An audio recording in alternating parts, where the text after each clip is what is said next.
Sugar म्हणजे poison. Sugar खाल्ली की वजन वाढतं. शुगर आपण पूर्णपणे बंद केली नाही तर वेट लॉस होत नाही. असं खूप ऐकायला मिळतंय आजकाल.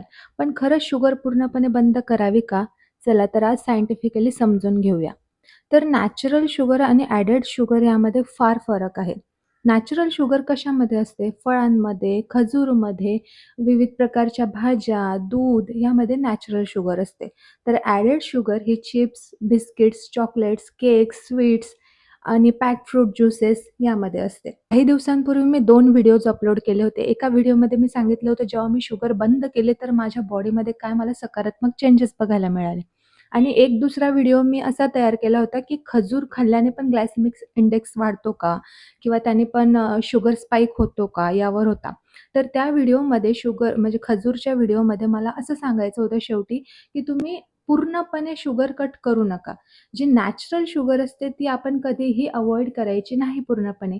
ती आपल्या शरीरामध्ये कुठे ना कुठे थोड्याफार प्रमाणात गेलीच पाहिजे. प्रॉब्लेम आहे तो फक्त ॲडेड शुगरचा. ही जी नॅचरल शुगर असते, जी की विविध प्रकारचे फळं आहे, खजूर आहे, खारीक आहे, दूध आहे, भाज्या आहे, यामध्ये जी नॅचरल शुगर असते, ती विटॅमिन्स आणि मिनरल्ससोबत येत असते. त्यामुळे शरीरात ती हळू-हळू ॲब्झॉर्ब होते. पण जी ॲडेड शुगर असते, जसं की चिप्स आहे, चॉकलेट्स आहे, बिस्किट्स आहे, केक्स आहे, सोडा आहे, पॅक्ड फ्रूट ज्यूसेस यामध्ये जी ॲडेड शुगर असते, ती शरीरामध्ये हळू ॲब्झॉर्ब होत नाही. ती रक्तामध्ये सडन ॲब्झॉर्ब होते. त्यामुळे सडन शुगर स्पाइक होऊन हाय इन्सुलिन आणि हाय इन्सुलिन म्हणजे हाय फॅट स्टोरेज. ती कुठल्याही न्यूट्रिशनसोबत येत नाही. ती ॲडेड शुगर फक्त आणि फक्त आपल्याला कॅलरीज देते. मग यावर उपाय काय? आपण आयुष्यभर पूर्णपणे शुगर बंद करावी का? तर उत्तर आहे नाही. तुम्ही 80-20 हा रूल फॉलो करा.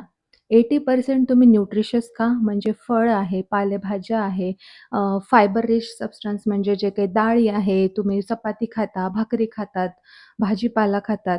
80% न्यूट्रिशियस आणि हेल्दी फूड खा आणि 20% तुम्हाला जे आवडतं ते खा. याने काय होतं, तुमचं क्रेव्हिंग कमी होतं. तुम्ही शुगर जर पूर्णपणे कट डाउन केली तर लोकांचं क्रेव्हिंग वाढतं. क्रेव्हिंग वाढल्याने बिंज ईटिंग होतं आणि बिंज ईटिंग झाल्यानंतर तुम्हाला शेवटी काय येतो तर गिल्ट येतो. त्यामुळे हा जो 80-20 रूल आहे तो जर तुम्ही फॉलो केला तर अशा प्रकारे तुम्हाला आयुष्यभर शुगर कट करायची पण गरज नाही आणि तुम्ही वेटसुद्धा मेंटेन कराल. शुगर पूर्णपणे बंद करणं हा सस्टेनेबल उपाय नाही, तर त्यामध्ये बॅलन्स ठेवणं हा उपाय असतो. फूडला एनिमी बनवू नका. फिअर बेस्ड डाएट हा जास्त काळ टिकत नाही. आणि हो, आणखी एक महत्त्वाची गोष्ट, जे पी-सी-ओ-डी आहे, इन्सुलिन रेझिस्टन्स आहे, ज्यांना थायरॉईड आहे, डायबिटीज आहे, अशा पेशंटनी त्यांची शुगर लेव्हल कंट्रोल करणं खूप महत्त्वाचं आहे. रिमेंबर, हेल्दी डाएट म्हणजे रेस्ट्रिक्शन नाही, तर ती स्मार्ट चॉईस असली पाहिजे. तुम्हाला अशाच वेट लॉस, हार्मोन, सस्टेनेबल डाएटसाठी प्रॅक्टिकल आणि सायन्स बेस्ड माहिती हवी असेल तर माझ्या चॅनलला फॉलो करून सबस्क्राईब करा. मी इथे आहे न्यूट्रिसॅनिटी बाय डॉक्टर अंजली तुमच्या मार्गदर्शनासाठी. आपण एक्स्ट्रीम नाही, बॅलन्स फॉलो करतो.